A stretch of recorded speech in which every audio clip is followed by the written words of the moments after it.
दुखियारी बूढ़ी माँ अपनी बहू को साथ ले राजा विक्रमादित्य के महल की तरफ चल पड़ती है। जब वे दोनों राजमहल के द्वार पर पहुंचे तो पहरेदार उन्हें रोक लेते हैं। तब बुढ़िया माई बोली, बेटा हम बहुत दुखियारे हैं और बड़ी आस लगाकर महाराज के पास आए हैं। हमारा उनसे मिलना बहुत जरूरी है। उन्हें कुछ देर वहाँ रुकने के लिए कहकर उनमें से एक सिपाही राजमहल के अंदर महाराज विक्रमादित्य के पास जाता है और उन्हें बताता है। राजा विक्रमादित्य बोले, उन्हें तुरंत सम्मान सहित यहाँ ले आओ। जब बुढ़िया और उसकी बहू दरबार में आए तो राजा विक्रमादित्य ने पूछा, कहो माई क्या तकलीफ है तुम्हें? तब बुढ़िया आंखों में अश्रु लिए अपने साथ बीती सारी घटना महाराज विक्रमादित्य को कह सुनाती है और कहती है, महाराज अब आप ही हमारी आखिरी उम्मीद हो, हमारी मदद कीजिए राजन। राजा विक्रमादित्य अपने राज्य में घटी इस दुखद घटना से बिल्कुल अनजान थे। बुढ़िया माँ के द्वारा जब उन्हें पता लगता है तो वो थोड़े चिंतित हो जाते हैं और कहते हैं, आप बिल्कुल भी चिंता मत कीजिए माई, आपके बेटे जहाँ कहीं भी होंगे मैं उन्हें खोज कर आप तक सही सलामत लाने की पूरी कोशिश करूंगा। राजा विक्रमादित्य का आश्वासन मिलने पर बुढ़िया माँ और उसकी बहू को कुछ राहत मिलती है।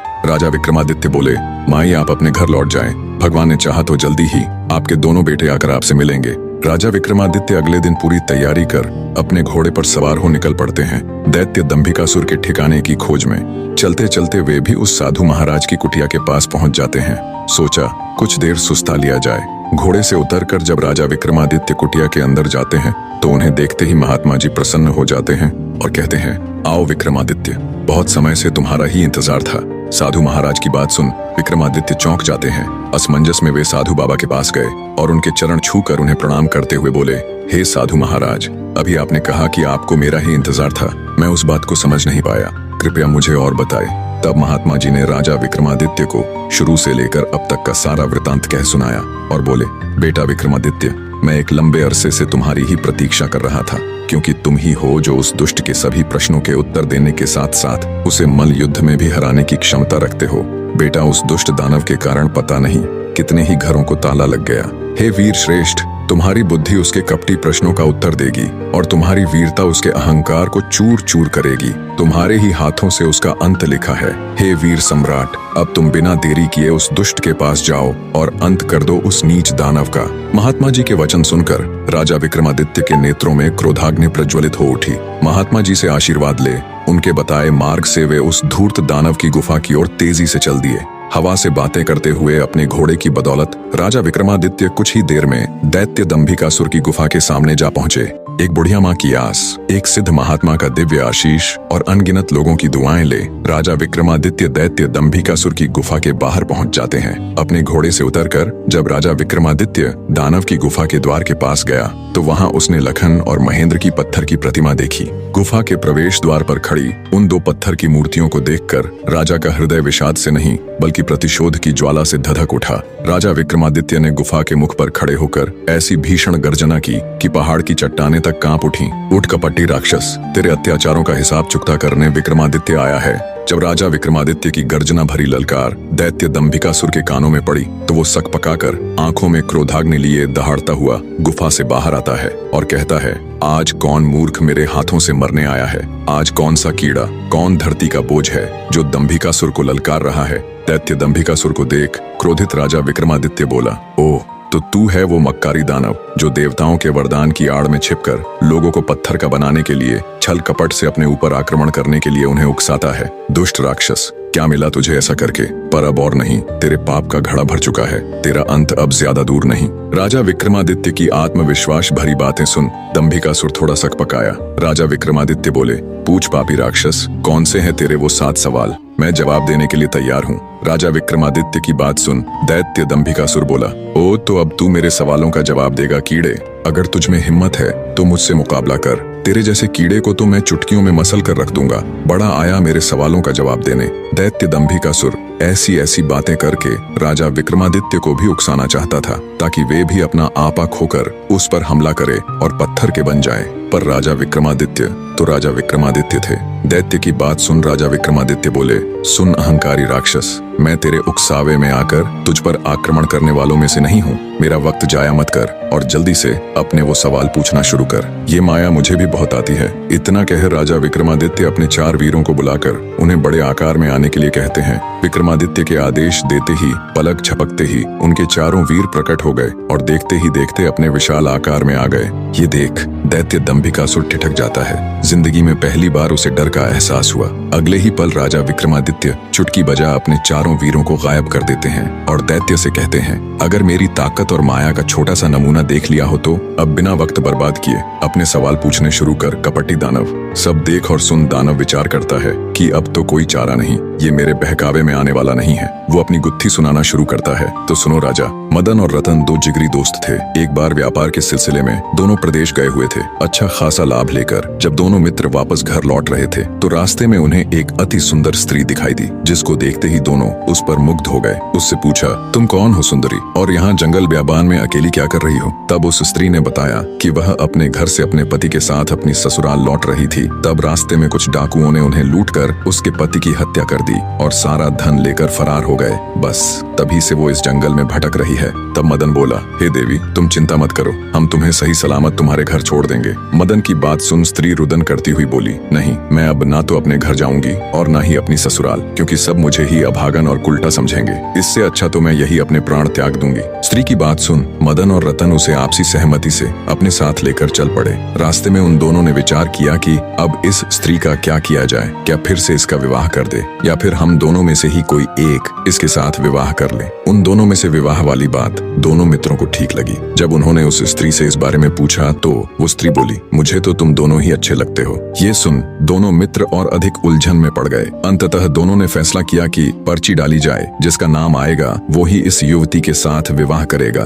पर्ची डाली गई तो सुंदर स्त्री मदन के हिस्से में आई। मदन ने उससे विवाह कर लिया और दोनों अच्छे से अपना जीवन व्यतीत करने लगे। समय का चक्र घुमा और एक संतान होने के बाद मदन किसी दुर्घटना का शिकार हो गया। मदन के मरने के बाद स्त्री रत्न के पास गई और धन व्यापार में अपना हिस्सा मांगने लगी, पर असल में व्यापार और धन में मदन की कोई भागीदारी नहीं थी, तो रतन ने उसे साफ मना कर दिया। राजा विक्रमादित्य पूरे ध्यान से दैत्य दंभिकासुर की ये कहानी सुन रहे थे। आगे दंभिकासुर बोला तो रतन के मना करने पर वो स्त्री राज दरबार में पेश हो गई। राजा ने जब दोनों पक्षों की बात सुनी तो रतन के हक में फैसला सुनाया और बोला, रतन की दौलत में स्त्री का कोई हक नहीं है। इतनी कहानी कह दैत्य दंभिकासुर राजा विक्रमादित्य से बोला, बता क्या उस राजा का फैसला सही था? दैत्य की बात सुन राजा विक्रमादित्य हल्के से मुस्कुराते हुए बोले, नहीं, अगर मैं उस राजा की जगह होता तो मैं निर्णय लेता कि उस स्त्री को रतन की दौलत में से हक मिलना चाहिए। दैत्य बोला, ऐसा क्यों? राजा विक्रमादित्य बोले, भले ही मदन के भाग में वो स्त्री पर्ची पर उसका नाम आने से आई थी, पर एक प्रकार से वह संपत्ति तो दोनों की ही बराबर थी, इसलिए उस स्त्री को बिल्कुल उत्तराधिकार है रत्न की संपत्ति में हिस्सा मांगने का।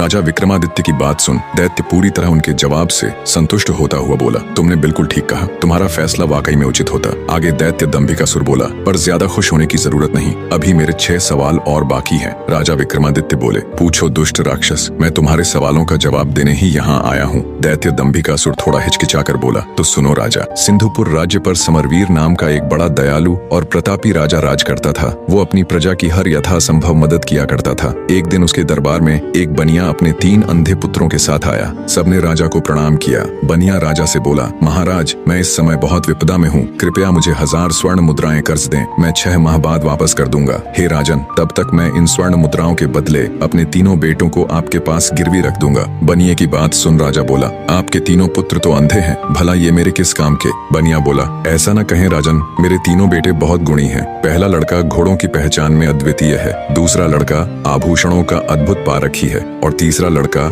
शस्त्रों का पारखी है। बनिए की ये बात सुन राजा को बहुत आश्चर्य हुआ। बोला, पर ये कैसे संभव है? बनिया बोला, महाराज, मेरे बेटे स्पर्श और गंध के आधार पर कार्य करते हैं। अगर इनकी एक भी बात गलत निकले तो आप इनकी गर्दनें उड़ा देना और मेरे आने पर मुझे भी दंड देना। बनिए की बात से राजा समरवीर सहमत हो जाता है। उसने बनिए की मांग के अनुसार उसको 1000 स्वर्ण मुद्राएं दे दी। राजा ने उन 3 लड़कों के खान पान तथा रहने की उचित व्यवस्था कर दी। समय बीतने लगा। एक दिन एक घोड़ों का व्यापारी राजा के पास आया। उसने एक बड़ा सुंदर घोड़ा राजा को दिखाया। घोड़े की सुंदरता और उसकी कद काठी देखकर राजा का मन ललचा गया। वे उसे खरीदने को तैयार हो गए। घोड़े का व्यापारी बोला, महाराज, एकदम काबुली घोड़ा है, बड़ी मेहनत से आपके पास लाया हूँ, इसलिए इसके दाम थोड़े ऊंचे हैं अन्नदाता। घोड़े पर आसक्त राजा ऊंचे दामों पर भी उसे खरीदने के लिए तैयार हो गया। पर फिर अचानक राजा को बनिए के अंधे लड़के का स्मरण आया। बनिया कह रहा था, उसके लड़के को घोड़ों की अद्वितीय पहचान है, क्यों न उसे भी परख लिया जाए। राजा ने तुरंत हुक्म दिया, जाओ बनिए के बड़े पुत्र को बुलाकर लाओ। तुरंत उसको पेश किया गया। राजा बोला, इस घोड़े को देखकर बताओ ये कैसा है? जो आज्ञा महाराज कह। बनिए का पुत्र टटोलकर घोड़े के पास गया और टटोलते हुए घोड़े को परखने लगा। एक अंधे को घोड़ा परखते देखकर सौदागर के साथ साथ वहां मौजूद हर कोई मंद मंद मुस्कुरा रहा था। भला अंधा घोड़े की क्या पहचान कर सकता है। लड़का घोड़े को सूंघने लगा तो सौदागर बोला, बस करो भाई, कहीं घोड़ा भी सूंघ कर परखा जाता है भला। पर बनिए का लड़का अपने काम में लगा रहा। वो घोड़े पर हाथ फेर फेर कर उसको जगह जगह पर सूंघता रहा। फिर कुछ देर बाद अलग हटकर खड़ा हो गया। तो कैसा है ये घोड़ा? राजा ने जब पूछा तो वो बोला, राजन, यह घोड़ा भूल कर भी न खरीदें। राजा आश्चर्य से बोला, क्यों, क्या खराबी है इसमें? राजा की बात का जवाब देते हुए लड़का बोला, महाराज, हाथ कंगन को आरसी क्या, किसी को भी घोड़े के ऊपर बैठाकर परख लें। राजा ने तुरंत एक सैनिक को आदेश दिया। आदेश पाते ही सैनिक घोड़े पर बैठा और उसे चलाने लगा। कुछ दूर तक तो घोड़ा ठीक से चला, फिर घोड़े ने सैनिक को बुरी तरह पटक दिया और हिनहिनाने लगा। ये देख सौदागर आश्चर्यचकित रह गया और बोला, राजन, ये घोड़ा मेरे साथ ऐसा तो कभी नहीं करता। राजा कुछ कहता उससे पहले ही अंधा बोल उठा,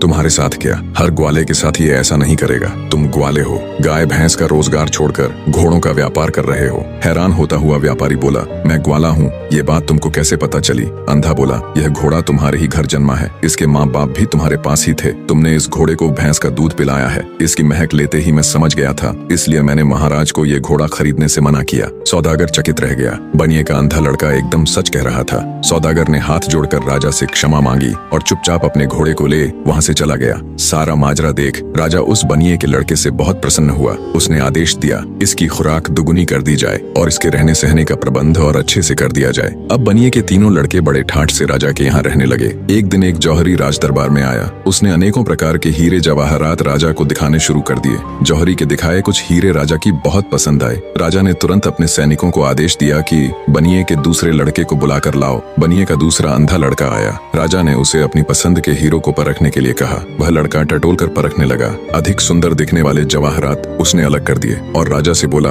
महाराज, आप भूल कर अलग किए गए हीरे जवाहरातों को न ले। अंधे लड़के की बात सुन राजा बोला, क्यों, क्या कमी है इनमें? कितने सुंदर तो हैं ये। अंधा बोला, माफ करे महाराज, पर ये बहुत अशुभ है, खासकर ये लाल। महाराज, ये इतना अशुभ है कि जो कोई भी इसे खरीदता है, जिस किसी के भी पास ये जाता है, उसको बहुत बड़ा नुकसान हुआ है। या तो उनके घर में आग लग गई या फिर सब चोरी हो गया। कुछ परिवारों में तो उनके सदस्य तक मृत्यु को प्राप्त हो गए सरकार। और ये बात ये जौहरी भी अच्छे से जानता है। इतना सुनते ही जौहरी को काटो तो खून नहीं, वो तुरंत वहाँ से उठकर भागने लगा। तो मौजूद राजा के सिपाहियों ने उसे तुरंत पकड़ लिया। जौहरी हाथ जोड़कर बोला, मुझे क्षमा कर दे महाराज, मुझसे बहुत बड़ी गलती हो गई जो मैं आपके पड़ोसी राजा के कहने पर इन अशुभ रत्नों को लेकर आपके पास चला आया। राजा के गुस्से का कोई ठिकाना नहीं था। उसने तुरंत उस जौहरी को कैद खाने में गिरवा दिया और बनिए के मध्यम वाले लड़के से खूब खुश हुआ। उसकी खूब तारीफ की और आदेश दिया कि इसकी भी खुराक दुगनी कर दी जाए। दो अंधे लड़के अपनी अपनी कारीगरी में सफल हो चुके थे। सबसे बड़े वाले ने अंधा होते हुए भी घोड़े को सूंघकर राजा को एक खराब घोड़ा लेने से बचाया, तो मध्यम वाले ने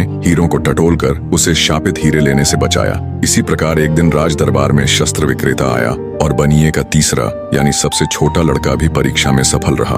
उसने भी सिर्फ काम आने वाले बेहतरीन हथियारों को ही राजा के लिए चुना। राजा छोटे वाले से भी बहुत खुश हुआ। उसने हमेशा की तरह आदेश दिया कि इसकी खुराक भी दुगुनी कर दो। कुछ समय बाद एक दिन तीनों अंधे लड़कों का पिता बनिया वापस आ गया। उसने राजा से लिया हुआ सारा आरण वापस कर दिया और अपने तीनों लड़कों को लेकर वापस जाने लगा। तब राजा बनिए से बोला, तुम इन तीनों लड़कों के बाप हो, तुम्हारा क्या गुण है? राजा की बात सुन बनिया बोला, मैं आदमी की पहचान कर सकता हूँ। उसकी बात सुन राजा बोला, ओह अच्छा, तो फिर बताओ हमारी पहचान क्या है? ये सुन बनिया एक बार तो झिझका, फिर राजा की आंखों में आंखें डालते हुए बोला, आप नानाबाई की औलाद हैं। कहानी को बीच में रोककर आपको बता दूं कि उस समय समाज में जाति और पेशे के आधार पर ऊंच नीच का बहुत भेदभाव होता था।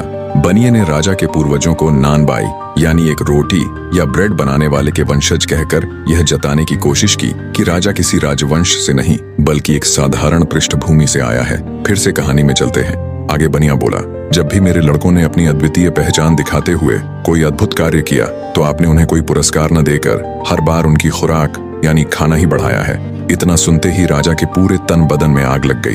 क्रोध में अंधे राजा ने हुक्म देकर न सिर्फ बनिए को बल्कि उसके तीनों पुत्रों को भी मौत के घाट उतरवा दिया।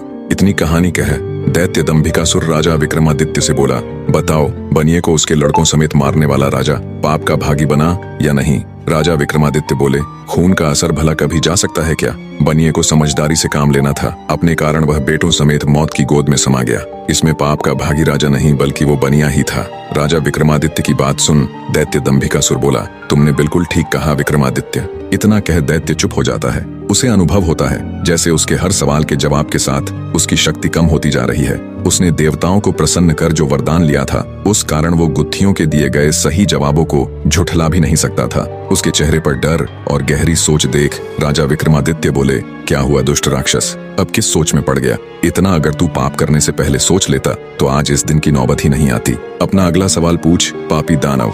राजा विक्रमादित्य की बात सुन दैत्य दंभिकासुर बोला, भूलो मत विक्रमादित्य, अभी मेरे 5 सवाल और बाकी है। तुमने अगर एक भी सवाल का सही जवाब नहीं दिया तो तुम तुरंत पत्थर के बन जाओगे। इतना कह दैत्य अपनी अगली गुत्थी कहना आरंभ करता है। तो सुनो राजा, एक इच्छाधारी नाग नागिन जंगल में मनुष्य रूप में प्रेम लाभ कर रहे थे। दोनों अपनी काम क्रीड़ा में मशगूल थे। तभी एक मृग का पीछा करते हुए एक राजा उधर आ निकला। जैसे ही उसने शिकार करने के लिए मृग का निशाना साध उस पर तीर छोड़ा तो मृग भाग निकला और राजा के द्वारा छोड़ा हुआ वो तीर सीधा मनुष्य रूपी उस नाग की छाती में जा लगा। जैसे ही वो तीर नाग को लगा, सहम कर नाग नागिन ने तीर की दिशा में देखा तो घोड़े पर बैठा हुआ राजा उन्हें दिखाई दिया, जिसके हाथ में तीर कमान था। सारा माजरा समझते उन्हें देर न लगी। उधर राजा भी अपने घोड़े पर बैठा ये सब देख रहा था कि उसका तीर मृग को न लगकर एक मनुष्य के सीने में जा लगा। राजा एकदम सन्न सा बैठा रह गया। सोचा, इस घनघोर जंगल में ये आदमी और औरत कहां से आ गए? तीर लगने के कुछ देर बाद ही वो इच्छाधारी नाग अपनी नागिन की गोद में दम तोड़ देता है।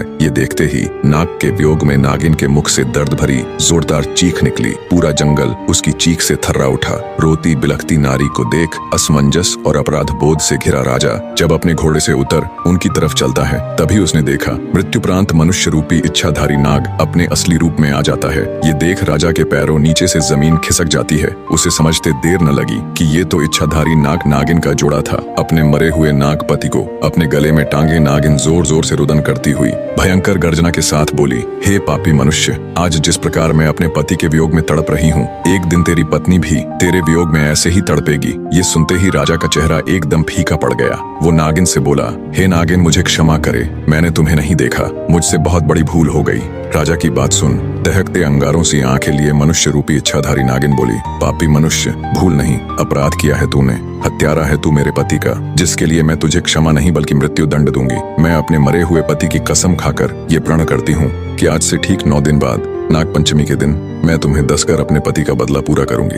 नागिन की बात सुनकर तो जैसे राजा का हृदय फट गया।